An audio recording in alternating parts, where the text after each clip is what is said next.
I didn't know how to approach this video, so we're just doing it like this. Don't question it. If I'm honest, I'm absolutely appalled by the shameful performance at the weekend against Blackpool, who are obviously our local rivals. And it's a game we've been building up to for about 8 years now, and that is what he's served up to us. So I've just got a few things I need to get off my chest. I have three different sections that I want to cover in this video regarding the state of the club at the moment.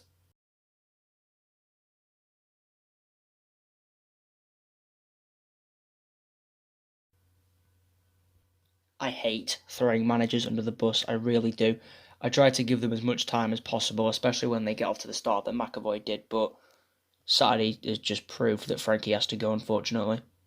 Never mind no plan B, there is no plan A. If I sat you or anyone else down and asked you to tell me what the tactical style of play that we're using at the moment is, I guarantee you would not be able to answer me, because to be honest, I don't think even Frankie knows. I don't know whether it's the players or just the manager's inept tactics making them look bad, but something has got to change very, very soon. The substitutions for me were proof that he doesn't know what he's doing. Subbing off Earl and Whiteman, who were literally our best players on the day. I understand Whiteman missed a sitter, but he was okay compared to the rest of them. Look, Frankie's a nice guy, I get it, I do like the man, but I am sorry, there is no room for sentiment in football, especially not at this level. I think one of the biggest farces that has come out of all of this is that Josh Murphy, a player who was last sold at 11 million, is currently warming the bench. It is baffling. From what I have gathered, he has more flair and plays more intelligent passes than the rest of the squad combined.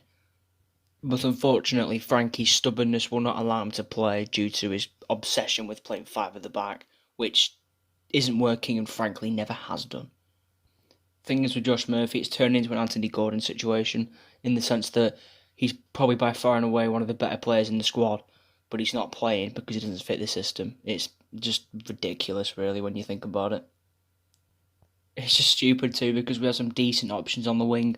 While Sinclair might be a bit past it, he's probably still one of the better players in the squad. Any win that McAvoy manages from now is simply paper over cracks. He isn't the man to lead us forward in the long run, and I think everyone knows that at this point. It's clear the man has never raised his voice in the dressing room, let alone bollocked the players for some of the dismal performances they've churned out this year. Also, for the small minority suggesting to give the job to Gallagher, has this whole situation taught you nothing? Giving the job to someone who has no managerial experience is a terrible move at this level. Whilst I love Gallagher, it can only end badly. In conclusion, Frankie McAvoy is a discount Alex Neil, and I would go for Callum Davidson as soon as possible.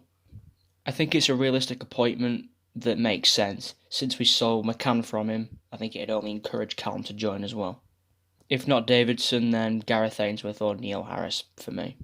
But you just know the Riddler bring in someone like Mick McCarthy or Robbie Fowler just to annoy us on purpose. I really wish Frankie would just pack his bags and leave on his own accord because he's going to become hated if he doesn't, and I really don't want it to come to that.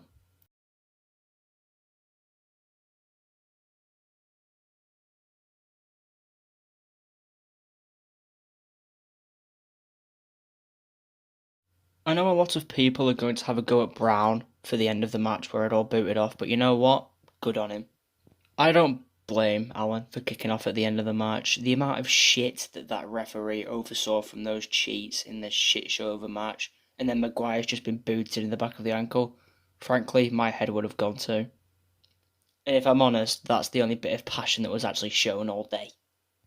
The opportunity that Ben Wyman had at the start of the second half is haunting me. If he scores there, it's a completely different game. I'll be 100% honest here though. I think the squad we have is good enough to do something. I'm not quite sure what, but something.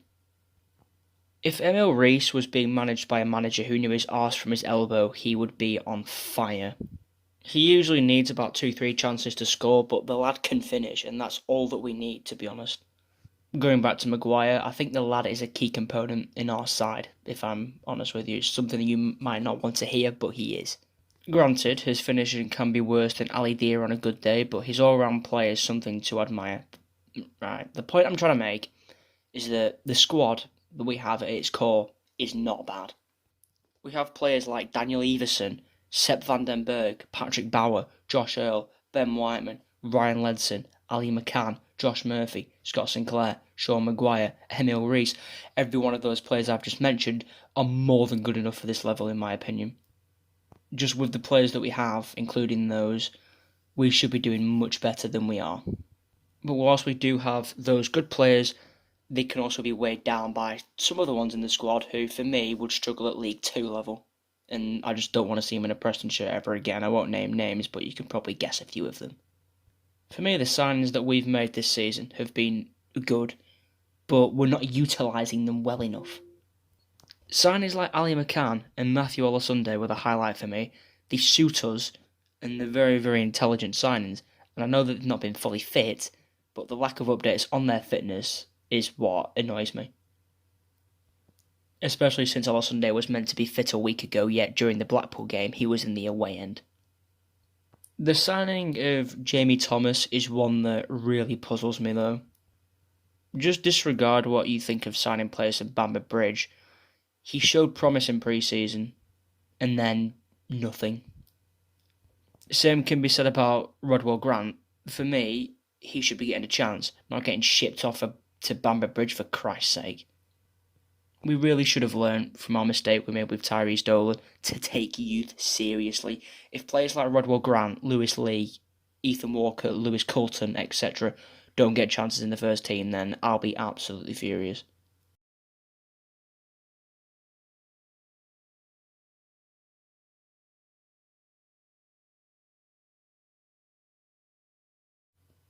Oh boy, this is where it gets interesting. For people who don't know, Peter Ridsdale was Trevor Hemmings' so-called advisor, but now that Trevor has unfortunately passed, what is he now? Your guess is as good as mine.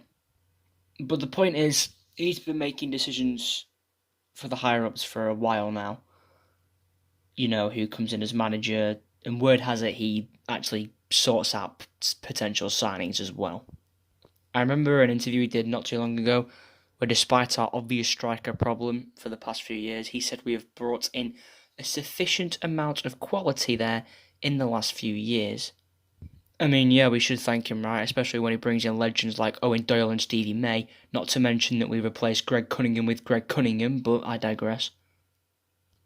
For me, signings like Connor Wickham and Ched Evans were total gamble signings, and neither of them have paid off. Because we only seem to make gamble signings when it comes to strikers, but every other position we recruit seems to be decent for the most part. It's really strange. I understand it costs a bit of money nowadays to bring in a half-decent striker, but just look at Premier League loans, mate. We've done it before and it's worked. I guarantee that if Frankie is relieved of duties anytime soon, Ridsdale would appoint his mate Robbie Fowler. It really would not surprise me. After all, he was at the Stoke match last season, and word has it he was at the Coventry game the other week, but that's just pure speculation. Nothing will change for me while he's selecting managers. Ridsdale has no vision, direction, strategy, or ambition, and the club needs a shakedown from top to bottom, with him starting first. I do wonder whether he realises just how in the shit we are. There have been boos during the last 3 games from what I understand. That says everything. The club needs a fresh start, and Ridsdale is not part of it. There is a reason that pretty much every club he has been at has had fans begging for his P45. He nearly liquidated Leeds, for Christ's sake. One of the main issues with him is his lack of ability to ever admit that he made the wrong call at any point, and sacking Frankie so soon would be him swallowing his pride. And do you really think he's going to do that? Not for me. I think Frankie will be in charge for another month at the minimum before he even considers the idea of sacking him. Just one last thing before we end it there.